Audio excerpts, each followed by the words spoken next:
अब यह देखना बाकी है कि देश की जनता इसे सिर्फ एक मनोरंजन के तौर पर देख रही है, देश के न्यूज चैनल इसमें सिर्फ टीआरपी देख रहे हैं, या देश की जनता अपने सांसदों को इस तरह व्यवहार करते हुए देखकर निराश होगी।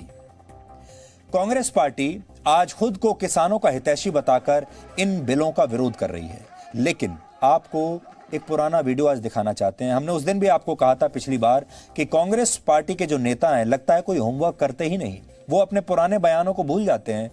पुराने चुनावों के दौरान जब वो जो घोषणा पत्र उन्होंने जारी किए थे उनमें क्या लिखा था शायद ये भी भूल जाते हैं। आज हम आपको 4 दिसंबर वर्ष 2012 को पूर्व संचार मंत्री कपिल सिब्बल का लोकसभा में दिया एक बयान सुनवाना चाहते हैं। तब कांग्रेस पार्टी की सरकार थी, कांग्रेस पार्टी सत्ता में थी और बीजेपी विपक्ष में थी। ये सोचिए, समय का जो चक्र है ये अभी घूम चुका है, लेकिन इस समय के पहिए को हम थोड़ा वापस लेकर चलते हैं, फ्लैशबैक में इसको वापस घुमाते हैं।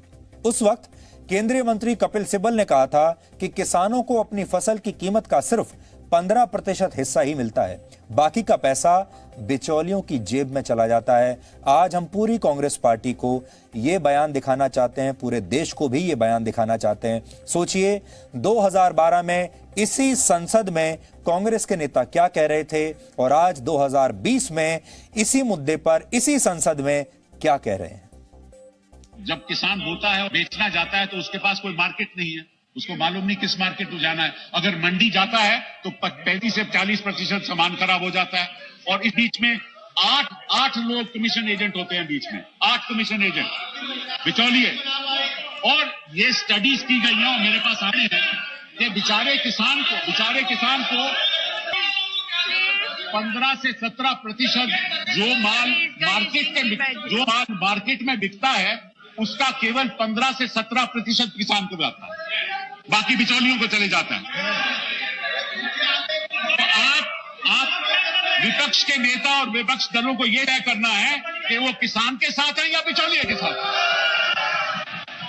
यह आप तय कर लीजिए। आम किसान की हालत यह है कि उसको पता नहीं कि कब मुझे मार्केट जाना है, उसको पता नहीं कि मैं कब बेचूंगा। और इस बीच 35 से 40% जो वो बोता है वो खराब हो।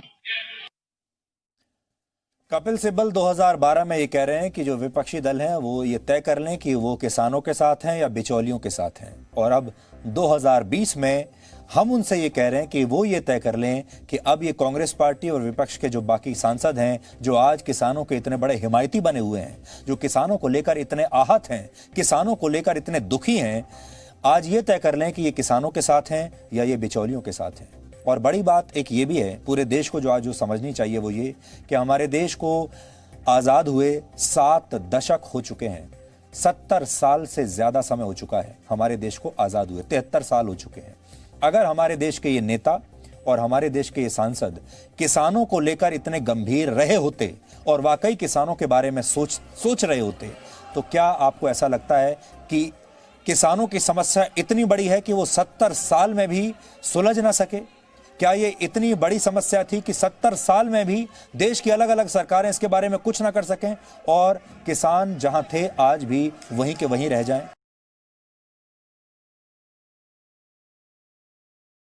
नए अध्यादेश के मुताबिक, जिसमें लिखा है कि किसान एक राज्य से दूसरे राज्य में और अपने ही राज्य में कहीं भी उपज बेच सकेंगे, अपने राज्य की मंडियों तक सीमित नहीं रहेंगे।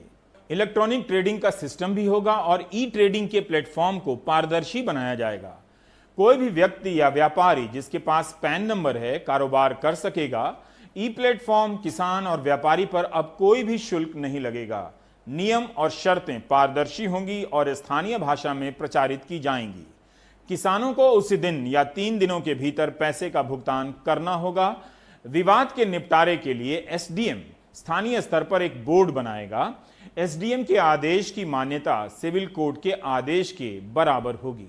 तो क्या वाकई किसानों के पास एपीएमसी एग्रीकल्चर प्रोड्यूस मार्केट की मंडी से बड़ा बाजार मिल जाएगा? इतने दशकों तक राज्यों में मंडी का एक विशालकाय ढांचा तैयार किया गया है जनता के पैसे से।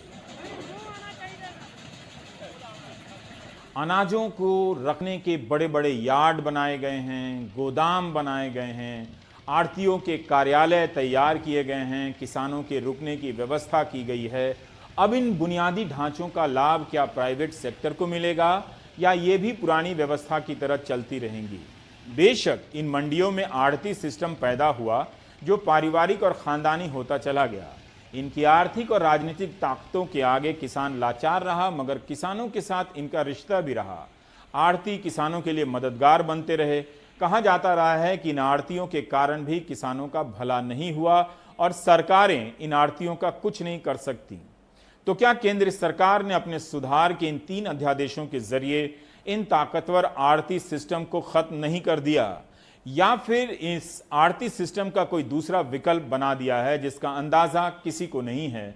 किसान उसमें भी शोषित होंगे। मंडियों में नौकरशाही का भी एक ढांचा खड़ा हुआ था, क्या वे लोग अब निकाल दिए जाएंगे?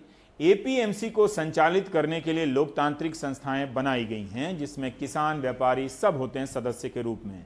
बड़े बड़े यार्ड बनाए गए ताकि किसान अपनी उपज को वहां पर रखें, बारिश में उनकी उपज बर्बाद ना हो।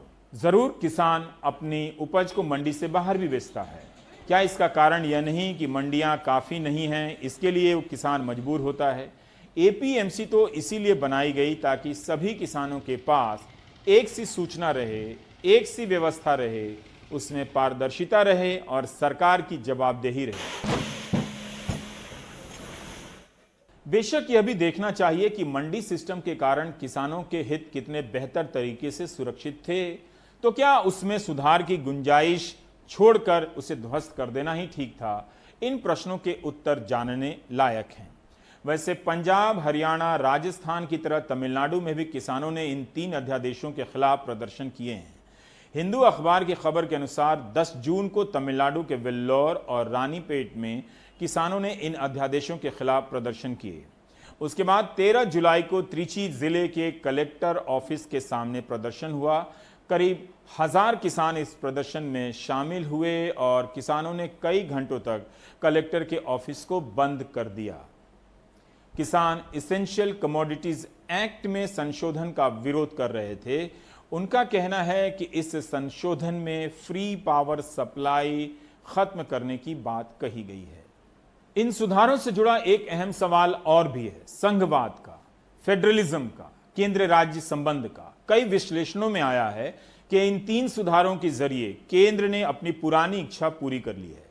अब खेती से जुड़े फैसलों पर, नियमों पर राज्यों की जगह केंद्र को बढ़त मिलेगी, जो पहले वो मॉडल कानून बनाकर राज्यों पर थोपने का प्रयास करती रही है।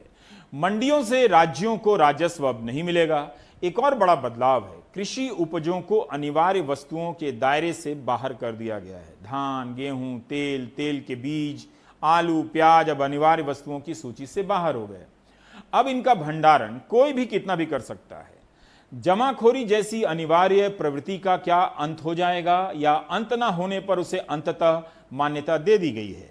हम जैसों को समझना चाहिए। छोटे व्यापारी के लिए जमाखोरी अपराध, प्राइवेट सेक्टर के बड़े व्यापारियों के लिए जमाखोरी निवेश की संभावना। ऐसे तर्क कब और कैसे गढ़ लिए जाते हैं? कहा जा रहा है कि बड़े पैमाने पर भंडारण करने से प्राइवेट सेक्टर आ जाएंगे, विदेशी निवेश आ जाएगा, कोल्ड स्टोरेज में निवेश होगा, खाद्य की आपूर्ति चेन में आधुनिकता आ जाएगी। चूंकि हम बात किसानों की कर रहे हैं, तो महाराष्ट्र में दूध उत्पादकों के आंदोलन को कैसे छोड़ दें? दूध के दामों को लेकर महाराष्ट्र में समय समय पर आंदोलन होते रहे हैं। 2017, 2018 में इसी तरह के मुद्दे को लेकर आंदोलन हुआ जब वहां बीजेपी की सरकार थी। 2020 में सेम टू सेम मुद्दे को लेकर आंदोलन हो रहा है जब यहां शिवसेना, एनसीपी और कांग्रेस की सरकार है। दूध कोऑपरेटिव सोसाइटी को बेचा जाता है। तालाबंदी से पहले 1 लीटर दूध के 30 रुपए मिला करते थे, अब 17 रुपए मिल रहे हैं। मगर बाजार में दूध के दाम में कोई कमी नहीं आई है। शहरों में दूध 45 रुपए लीटर ही बिक रहा है, किसान को मिल रहा है सिर्फ 17 रुपए। क्रोधित किसान दूध को सड़कों पर फेंक रहे हैं। यहां आप कुपोषण की याद दिलाकर किसानों की मांग को कमजोर ना करें, लेकिन किसान दूध सड़क पर ना फेंकते तो अच्छा रहता। दूध की बर्बादी देखी नहीं जाती। महाराष्ट्र के अहमदनगर और सांगली में किसानों ने सड़कों पर दूध की गंगा बहाने का यह तरीका निकाला है।